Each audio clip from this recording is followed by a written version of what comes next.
Finally, I want to say something about puja, the standard form of worship in a Hindu temple or in a Hindu home. You can see in this first image that Hindu temples can be incredibly stunning visually. They're often very large.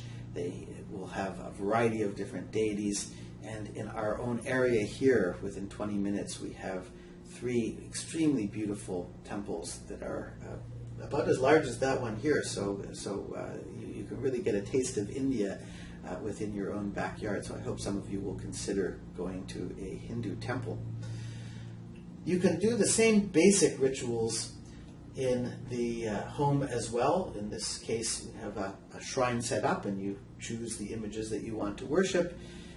In this case, it's clearly centering on Shiva. We have Shiva over here and his son Ganesh, but everybody worships Ganesh.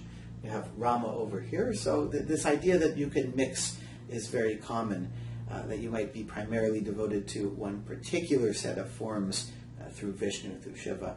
But in the end, everything is really just a manifestation of the one ultimate source, and so you're free to worship whichever deities that you want. You can watch this video and see what the home worship looks like from the perspective of 2 adorable British kids who explain how they engage in home worship. And so please watch that video. But the general idea is that you make food offerings called prasad.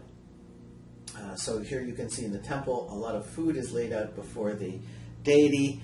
The deity becomes, the image of the deity becomes the seat into which the deity dwells. But obviously the God doesn't eat the food itself, it consumes the essence of the food, and like in so many other traditions that we've seen before, the humans then will consume the sanctified food. So you lay out this food, you perform a certain ritual, the God takes the essence, and then we consume this blessed food and obtain all kinds of benefits from it. And we can pray to the God. There's a wide variety of different rituals that take place in the Hindu temple, but this is just the most basic one, this offering of food. And you can do it in home, but you can also go to a temple where more elaborate services are carried out by priests. The Brahmin caste has been transformed here from those who perform simply the fire ritual and these other very early Vedic practices to those who are the custodians of the images, the murti of the gods in a temple. And they are expert in performing the right kinds of rituals that will be the most effective, more effective than one could do at home. And so typically one goes to a temple and one might pay some money to have the priest perform a special ritual for you. You might take some bananas, for example, and you pay some money, and the priest will perform the ritual, and you can take those bananas home and share that prasad with people in your family so they can share in those blessings.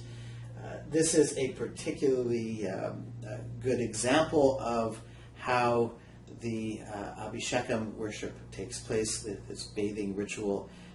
It's 14 minutes long. I don't ask that you watch the whole thing if you don't have time, but I hope you'll at least take a look and maybe scan through it. There's some really wonderful parts here. Just the drama that you see in Hindu temples is really spectacular, and so I hope you'll take a look at that, and then we'll talk about it in class.